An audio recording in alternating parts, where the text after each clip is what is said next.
What is up, Steelers Nation? Thank you so much for jumping on to another episode of All Steelers Talk post-game here at Pittsburgh Steelers, Cincinnati Bengals. The Pittsburgh Steelers just fell to the Bengals in a game that was definitely nothing anybody expected, and the outcome showed for a 33-31. The Cincinnati Bengals win what many were calling the icy hot bowl, the old man bowl, and an Aaron Rodgers, Joe Flacco showdown.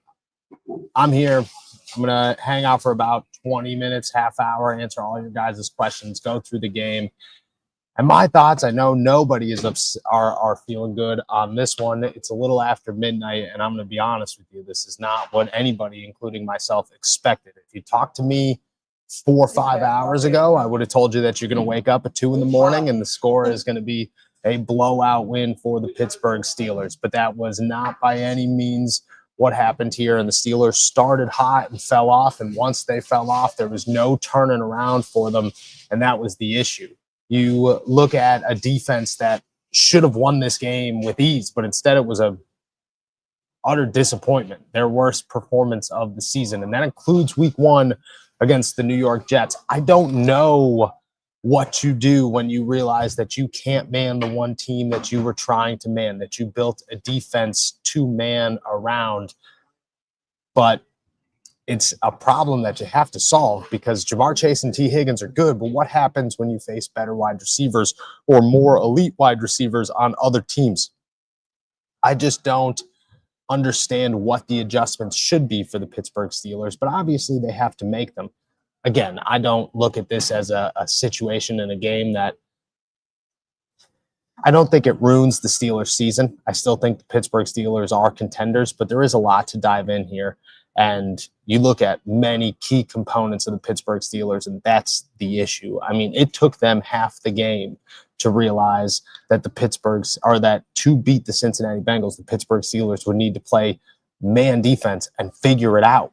And near the end, they almost did figure it out. But Jalen Ramsey loses to T. Higgins time and time again, and Jamar Chase beats everybody and their mother time and time again. And that's a situation that, well, you're never going to win.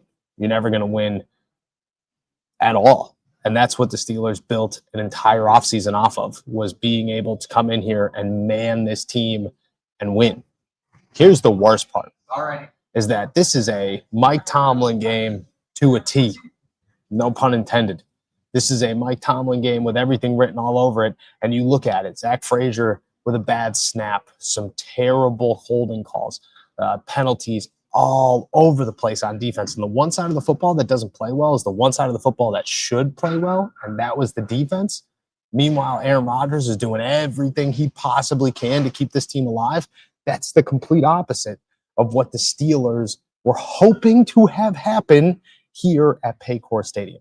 There's the complete opposite of what should have happened here in Cincinnati. But that's what Mike Tomlin does, is he falls in these Thursday night games against the AFC North, and there's nothing you can do about it.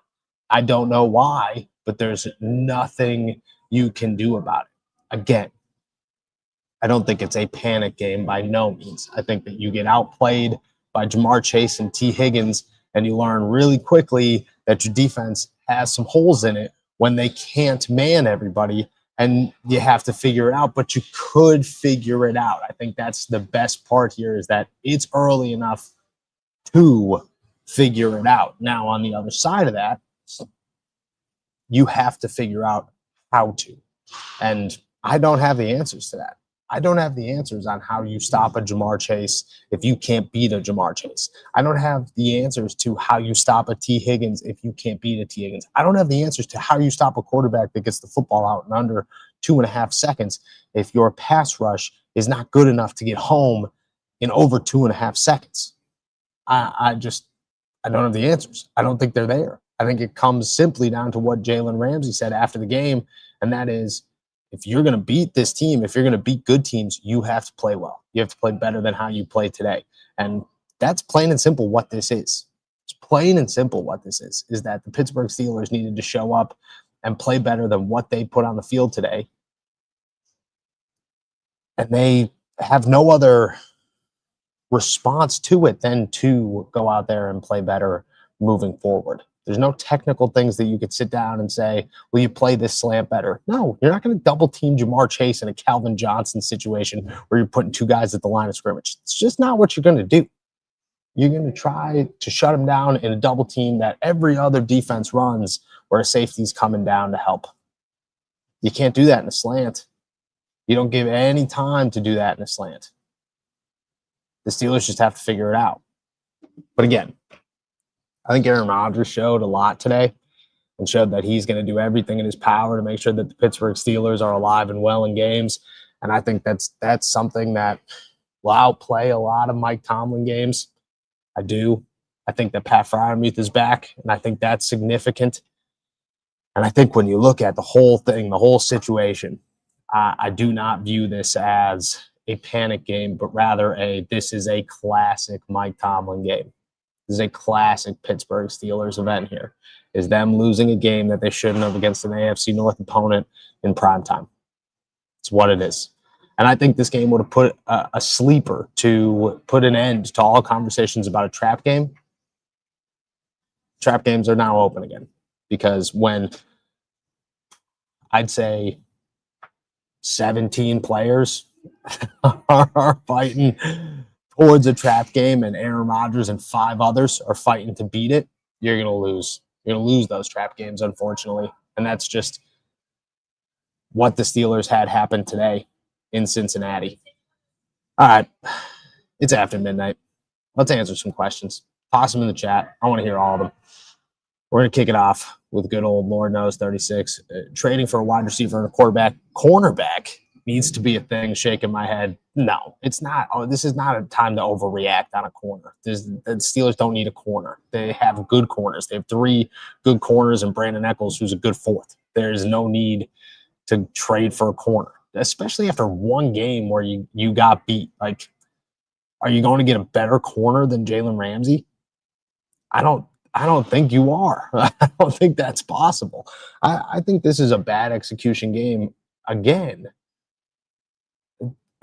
It is a bad execution game in prime time on the side of the football that Mike Tomlin coaches. Like, you could put any corner out there, and I still don't think that the Steelers would have won this game, because I think that once it started and once it got rolling, you saw that this is just what the Steelers do in prime time in these moments. But the Steelers don't need a corner.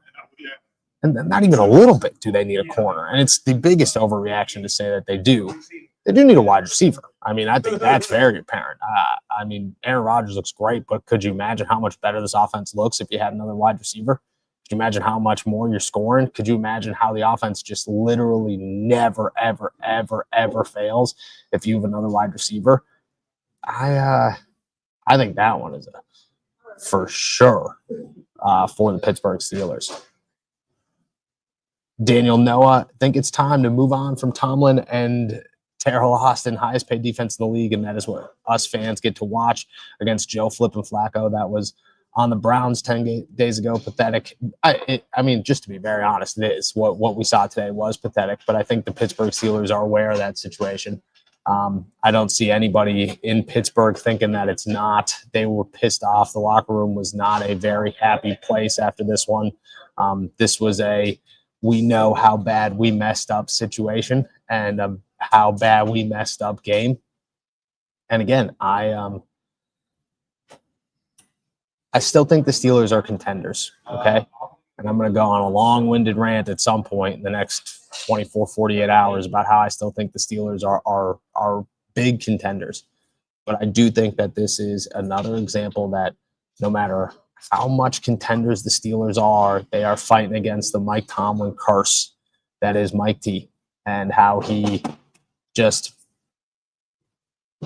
at no point could ever fix it.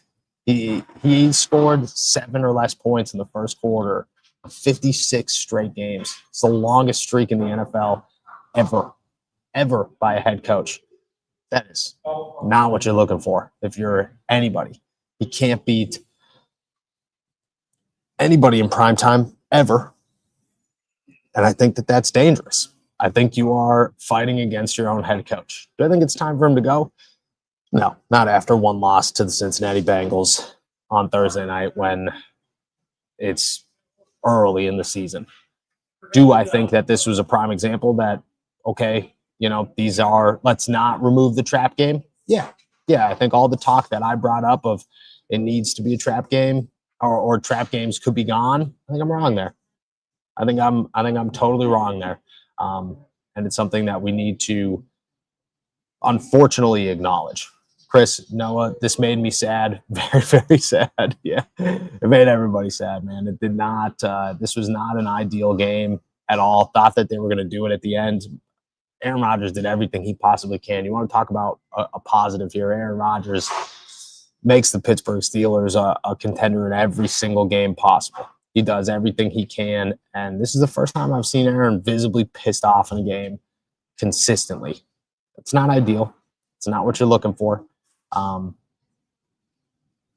have a feeling that he's gonna put this team on blast over the next day or so, and it's not going to be nice things that are said, and he's going to do everything in his power to fix it. I truly, truly believe it. I truly, truly believe it. Max, you jinxed it yesterday by saying there was no way this defense could give up 28 points when somebody said the final score or the final would be 31-28. Yeah, I'll take the jinx on that one for sure. I definitely was way off. I'll be the first to admit I was way off. It's the fun of this. And I think it's a reminder. I said it a bunch of times coming into this that the Steelers have an opportunity to shut down a lot of conversation, a lot of noise about how much or how real trap games are for them. And if they won this game, there's no conversation of trap games. You shut them down and you say, this is it. This is the end of this. But what they did instead was show trap games are a real thing. And we're here. And chances are, unfortunately, the Steelers could fall for trap games moving forward, which is just not what you're looking for the Steelers. But it doesn't surprise me, or it shouldn't surprise anybody else, that that's the hole that they found themselves in this situation. Does it really ring a bell that this is not what they do? It kind of feels like this is what they do. Lindsay, every time the Steelers start to get respect in the league, we go and look terrible. It does seem to happen quite a bit. I don't think this is the downfall of the Pittsburgh Steelers. I think the Steelers are still going to be very, very fine. I don't think that the Steelers are a team that are going to lose the AFC North. I don't think the Steelers are a team that are going to have this historic collapse and it's all over. I think the Pittsburgh Steelers are going to be okay. And in a situation where they're still contenders and they're winning football games and everything seems to work itself out and they find that rhythm once again. I think that's the case. I think this was an awakening to them saying, oh, okay, yeah, that one offense that we were trying desperately to beat, we couldn't beat them. So now we really, really need to change our philosophy in the way that we're going about things and figure out how to do it, because just saying we were going to do it, it didn't work out.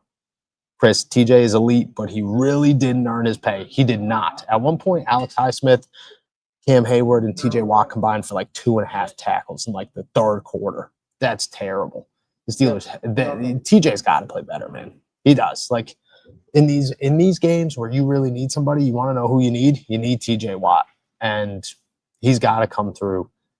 He's got to come through. TJ is inexcusable for him to not be a factor in these games anymore. He gets paid to be a factor in these games anymore. We talked all week that, we made fun of PFF time and time again about their nonsense with Myles Garrett. And then TJ comes out here and does exactly what Myles did last week. And he's got to play better. It's inexcusable for him not to play better at the end of the day.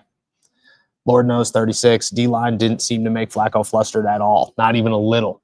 You got to be able to get to the quarterback. If the quarterback's getting the ball out in 2.5 seconds, you got to figure out ways to either make him hold that ball longer or you got to get to him in 2.5 seconds. And that's difficult to do. That's very difficult to do. But those are your two options, and you have to figure it out. And you don't just surrender and say, oh, well, we can't do that. You figure it out. Good teams figure it out. And the Steelers needed to figure it out, and they did not. Again, I would have gone about it. Thank you.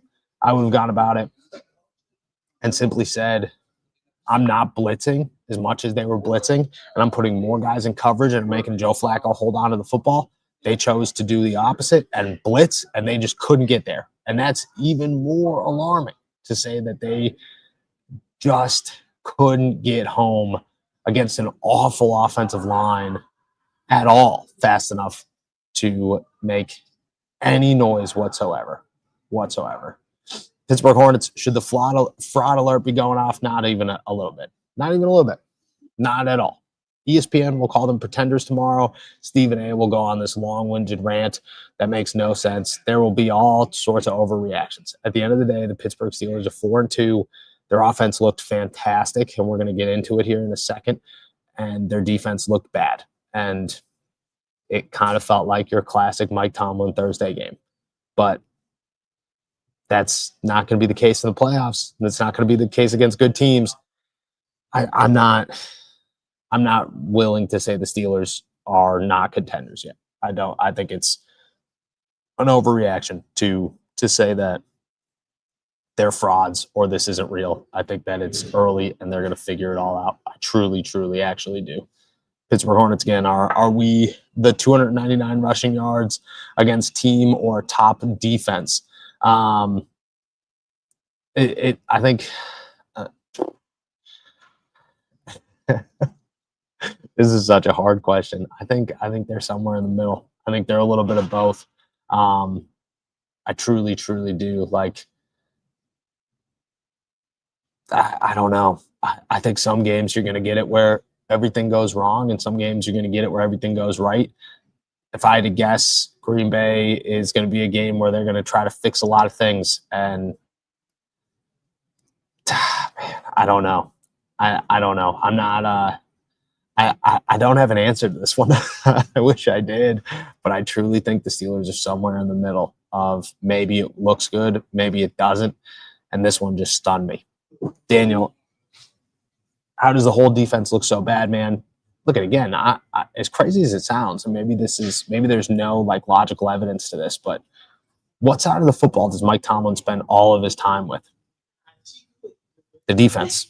What side of the football look bad today? The defense. What is Mike Tomlin historically terrible at? Thursday night football games against the AFC North.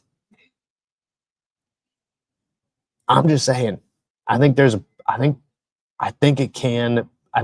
easily fixable. I think that there is really a part of it that is like this was a Mike Tomlin effect game, and I'm willing to say that and kind of stand on it. Dougie Fresh, that whiteout was real, so typical though, right? I honestly, there was no energy in this place after the second drive. It was bad. It was real bad. And then it immediately flipped, and there they were. So shout out to Bengals fans, man. I gave up on you so fast, and you proved me wrong. You really did. C. Smitty, do you think the move for a receiver will happen by next week? I think the conversations are going to ramp up for sure. I do. I think that the Steelers are going to have some sense of urgency to get something done here, and I wouldn't be surprised if a move happened in the next week. Am I going to guarantee it? No. Am I hearing anything? No. But I wouldn't be surprised if a move happened in the next week. Hayes, it's time for Tomlin to go. Andy Reid, both parties would do better if we went our separate ways. I think there's truth to that.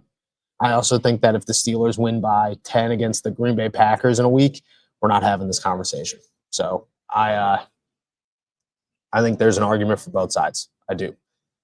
Do I think Tomlin's a great coach? Yes. Do I think that games like this happen all the time? Yeah. Do I think that people are warranted to be frustrated? For sure.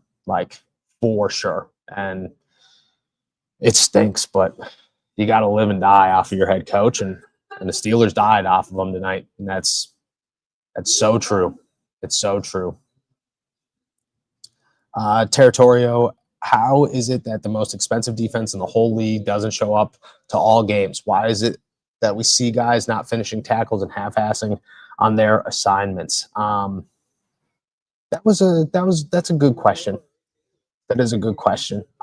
Tonight there was a lot of that. There was a lot of missed tackles, terrible tackles. Patrick Queen's a prime example. I thought Patrick Queen looked ridiculous the last 2 weeks or 2 games, and did not look good at all tonight. I mean, but you could say the same thing about T.J. Watt. You could say the same thing about Jalen Ramsey. You could say the same thing about Joey Porter and Darius Slay, and pretty much everybody else. So I don't know what happened. I don't know how it got here, but it came fast, and the whole defense, top to bottom, were extreme letdowns. See, Smitty, the schedule over the next 3 weeks is very harsh, and we need to make a trade for our receiver by next week and get Nick Herbig more snaps. Nick Herbig played a good chunk of snaps tonight. So did Alex Highsmith. I agree with you on that, though. I do think the Steelers need to give Nick Herbig a lot. They got to figure out their pass rush. They truly, truly do. In terms of wide receiver, that's also true. You what do you need a wide receiver? You do. Roman took a step forward, but do you know how many times it was 3 tight ends on the field when it's like 3rd and 7? How is this your solution to the receiving game? It's just, it can't be. You gotta. I think you have to go get a wide receiver. I don't think there's any excuse to it. Daniel, why does it seem like every time we have a shot at the division, it seems like we beat ourselves, like the Ravens are very much alive after tonight? No, let's breathe it out here. Let's breathe it out. Let's take a deep breath and realize that it's 12:45 in the morning and the Steelers just lost an hour ago, and we're reacting, but we're not thinking. The Ravens are 1-4 and they look terrible. They're not very much so alive. They're not. I'm not willing to say that the Ravens are dead. What I'm saying is the Ravens are not very much so alive. The Steelers have a 2.5 game lead over the Cincinnati Bengals, not the Ravens. That's pretty solid lead, and they could continue to grow that. And if the Ravens lose this weekend, which I anticipate them losing this weekend, then none of this is a conversation. So I do think that the Steelers shoot themselves in the foot a lot. I don't think that the Ravens are I'm not sitting here and saying that it's all over. I think everybody tomorrow morning is going to feel a lot different.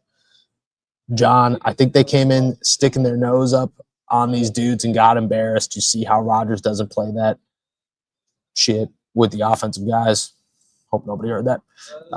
He needs a guy on defense to have the same energy. I agree, and it's nuts because you feel like you have those guys in T.J. Watt and Patrick Queen and Deshaun Elliott and Jalen Ramsey. Like, you feel like you have those guys, and you just don't. Jalen not playing good is crazy. Jalen not playing well tonight. That's the one guy I expected to play well when nobody else did, was Jalen, and he got toasted. And sorry if everybody heard that one right on the camera. I'm so sorry.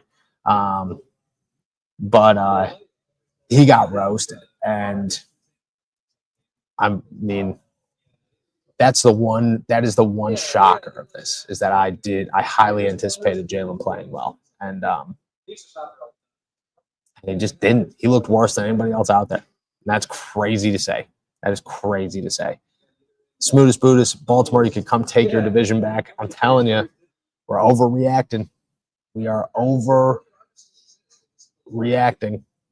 It's just, it's too early, guys. It's too early to be sitting here and say one bad loss is like, that's it. It's all over. It's just not. It's just not. there's a long season ahead for the Pittsburgh Steelers. I'm not in give up mode yet. I think the Steelers are still exactly where they were a couple of days ago. They're coming off of a reminder that they're human. That's what we're doing. They're coming off a reminder that they're human. And I think a lot of good came tonight. You know, Jaylen Warren looks fantastic. The run game looks good. The offense looks really good. You could build the defense and figure it out. It's a long season ahead. It is a long season ahead. Hayes, what genuine change do you think we need to make to truly become successful? I mean, I think Jalen Ramsey put it like pretty straightforward. I think you just got to play better. Like, I think that's what it comes down to is I would have stopped blitzing so much and put more guys back to force Joe Flacco to hold the ball longer. But TJ's got to get home. Nick Herbig's got to get home. Cam Hayward's got to get home. Like, Patrick Queen's got to make tackles. Deshaun Elliott's got to make tackles. Darius Slay's got to make tackles. Like, Jalen Ramsey's got to not stink. It's what it all is. I don't think there's one big giant like, oh, you have to make this giant change. Like, no, I think the Steelers just got outplayed tonight drastically on defense. And I think you honestly just need to play better. ND Joe, this one was hard to watch from start to finish. On an optimistic side, I'm happy about my guy Muth getting the love that I feel he has needed for sure. Pat being back in this game, a positive 100%. Pat looked great. It was great to see him involved. It was great to see him be part of this team. And I think that moving forward, the Steelers need more Pat Freiermuth. And I love to see it, man. He looked good. He looked good the whole time. What's up, brother? 100%. 100%. Pittsburgh Hornets, how did Cincy not get more penalty yards? I saw several major holds. Joey Porter called these guys out after the game, and you could agree with them or not agree with them. I'm going to say that the Steelers were highly penalized for not always the most rational penalties. That's what I'm going to say. All right, guys. With that said, I'm heading out of here. I got a couple of stories right before the morning. Plenty of work coming out on si.com/NFL/Steelers. Shout out. Appreciate you. And a lot more coming tomorrow in terms of podcasts. So make sure that you guys are checking out the channel the whole time. Thank you guys so much for jumping on to another episode. I apologize that I've been whispering. I could not find a place to go. So I'm literally sitting in the press box right now, just chilling.